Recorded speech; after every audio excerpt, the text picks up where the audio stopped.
This is the I Will Teach You a Language podcast, episode 137. Welcome to the I Will Teach You a Language podcast, weekly motivation and language learning tips to help you become fluent in any language. Now, here's your host, Ollie Richards. Good morning, everybody. Welcome back to the podcast. Very excited to have you here as always. And, I've just noticed that I'm wearing a jumper today for the first time in many months. And it's a sign, isn't it, that at least for those of us in the Northern Hemisphere, things are changing and the winter months are coming, and this is a time when personally I often find that I suffer a bit of a motivational slump in my language learning.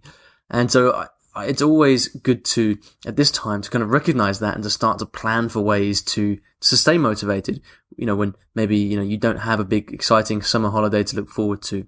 And there are lots of ways of doing this. In the Fluent Spanish Academy, for example, we have monthly live trainings where we kind of all get together and say, right, this is what we're going to focus on for the month.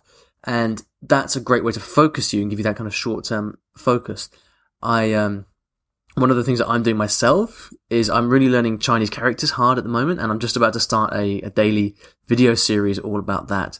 And so that's going to motivate me to keep going, even when I don't feel like it. So have a think and think, what can you be doing? What can you set in place right now to make sure that you stay motivated and you can preempt the kind of autumn blues, if you like. All right then. Well, one of the best ways to stay motivated, of course, is by speaking, and the best place to get speaking practice in the language you're learning is with iTalki, who are the sponsors of the show. You can get a free lesson by going to iwillteachyoualanguage.com/free lesson. Now, without any further ado, let's get into today's question, which comes from Switzerland and from Joy. Hi, Ollie. My name is Joy Fisher. I'm from America, and I'm living in Germany and Switzerland right now, so I'm studying German, and I'm teaching English. And I have to say, and thank you for your podcast and your website, because they've really helped me with my students and also with my German learning. So thanks so much for all the tips that you put out there. They're very useful. So my question is about relationships. My boyfriend is Swiss. He speaks Swiss German and he speaks High German. And from the beginning of our relationship, we've been speaking English with each other. His English is really good. And so it's just always been very comfortable. Now that I've been studying German and I live here, he would like me to switch over to German, and he would like to be able to speak to me in German, which is fair enough, but I'm having a really hard time feeling comfortable speaking to him in German. I feel like it sort of changes the dynamic of our relationship, and we always switch back to English quite quickly. So I just wondered if you had any tips about that. So thank you again. Bye. Hey Joy, thank you so much for your question. And first of all, I'd just like to say thank you for the compliments on the podcast. I have a background in teaching and many years of classroom experience actually teaching English and learning about teaching and language acquisition and so on. So it's always really gratifying for me to hear that the stuff that we talk about here on the podcast is useful for you as a teacher as well. So thanks for that. It's really great to hear. And if you're a teacher listening and you'd like to ask me teaching-related questions, please do. I'm very happy to talk about that stuff. It doesn't come up all that often, but I know that we have plenty of teachers here in the audience. Joy, I have to say, this is the fourth or fifth take I've done of this, because I started answering your question, and I was unhappy or unsatisfied with my responses, which doesn't happen very often. But I think it reflects the fact that this is a really difficult topic. Now, we did cover it in episode 29. A listener asked about learning his wife's language.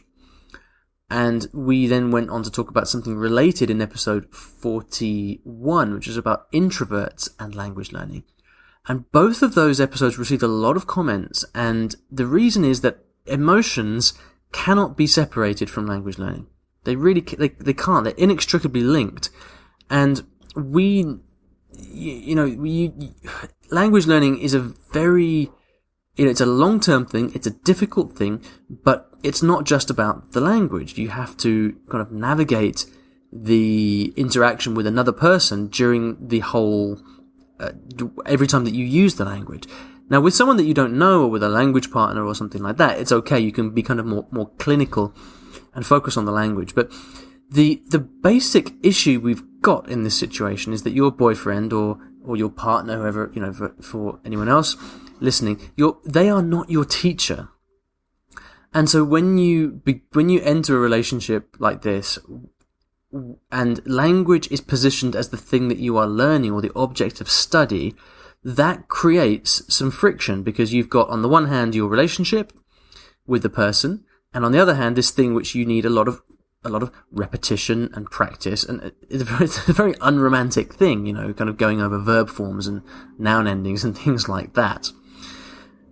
So we've got to approach it with this angle. Now, a lot of the answer to this dilemma, Joy, I think comes down to your level in the language. Now, you didn't mention how good your German is, and you said you often end up switching back to English. So one issue is, okay, well, first of all, why does that switching happen? Does it happen because your German, you struggle to actually maintain the interaction in German? Or is it because it just doesn't feel right? You can do it fine in German. It just doesn't feel right, and therefore you switch back to English for that reason. And they're two separate problems. Let's start, first of all, with the linguistic side of it. I think we can really separate this into levels, and we can see that if you were at a beginner stage, it's unrealistic to expect a ongoing interaction. It's unrealistic to expect any meaningful interaction with your boyfriend in German. You just don't have the linguistic skills yet. You have to go away and study hard like everybody else. And I would just give you my standard advice in this situation, which is separate the relationship and the language learning. Go and get a teacher. Make your language learning happen outside the classroom. That's how you're going to ensure that you've got the discipline and the structure to learn. Okay. That's if you're at a beginner level. Now, if you're at a more intermediate level, then things change, because you can already hold conversations. It's, all you really got to do now is keep going. And, what most people lack, one of the reasons that people get stagnated at an intermediate plateau is because they don't have the opportunity to use the language enough for it to become natural and normal and part of everyday life. Now, you do, because you're in the sort of happy situation of your boyfriend actually wanting you to use German. Many people have the opposite problem, which is to say that their partner enjoys speaking English. Maybe one of the sort of foundations of the relationship for them is the fact that they get to speak English, and they're not encouraging of the fact that you would want to practice your foreign language with them. That's very tough if you're in that situation, and I know a lot of people listening are in exactly that situation. That's tough. You are very fortunate that your boyfriend wants you to speak German, and by all accounts is kind of happy to help you practice it. So if you're at this intermediate level, know that you've got the perfect situation, the perfect environment. All you've got to do now is sort of say to him, I appreciate your support, let's do this, and then you just got to speak and speak and speak. And that's how you're going to, and you will break through, you will progress, and linguistically speaking, you will, sooner than you know it, find yourself able to hold the conversations that you want. That will happen. Now, if you're more advanced, then, I think it ceases to become a linguistic thing, and it's just an emotional thing. Now, the emotional aspect of this, which is perhaps points to the lack of authenticity in your interactions that you're talking about, this is a current that runs through all of your interactions. And so this really applies to everything. And, I think that if you're at that advanced level, your German's already good, it just doesn't really fit as a home language with your boyfriend, then I really think the only thing you can do is just to keep going and trust that the authenticity will come. Now, one tip that I give you to help this along is to have a predefined time of day or situation in which you speak German. So that, I don't know what your kind of routines are, but you could say, for example, that over dinner you speak German, or on weekends you speak German. What that does is it gives you, it stops the prospect of speaking German being a kind of endless thing. And so if you're feeling a kind of problem with authenticity, you don't have to live with it forever. You just have to do it, say, for this 1 hour or just for today. And you can live with that for the sort of grander goal of improving the language. You can say, all right, for this hour or during this dinner, we're going to speak German. And I know that at the end of it, we can switch back to English and breathe a big sigh of relief or whatever the case may be.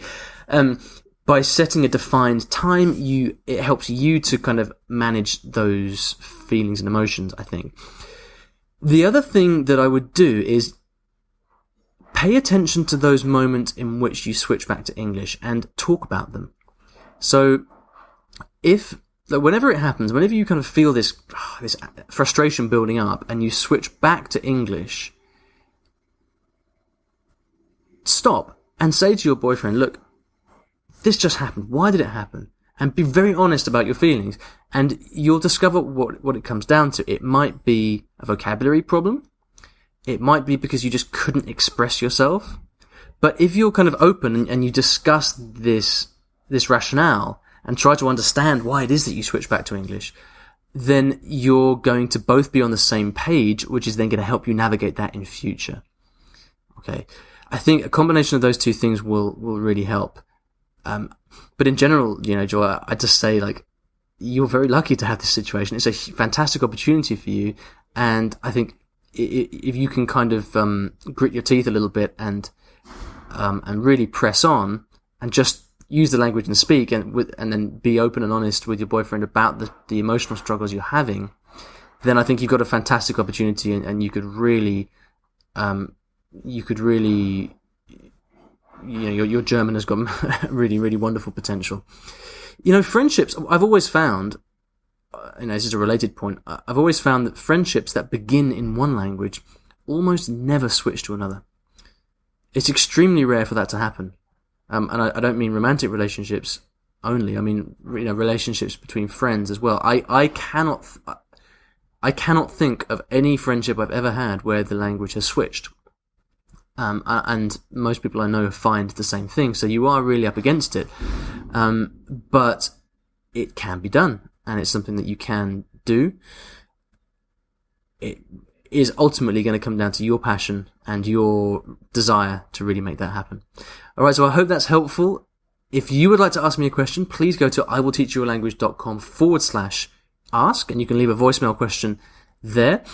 At the end of every show, I'd like to leave you with a resource of some kind on the topic of the show. And, back in episode 29, when we talked about the listener learning his wife's language, we mentioned, I linked to an article from the Hacking Chinese blog, which was all about learning boyfriends and girlfriends in China and learning Chinese under those circumstances.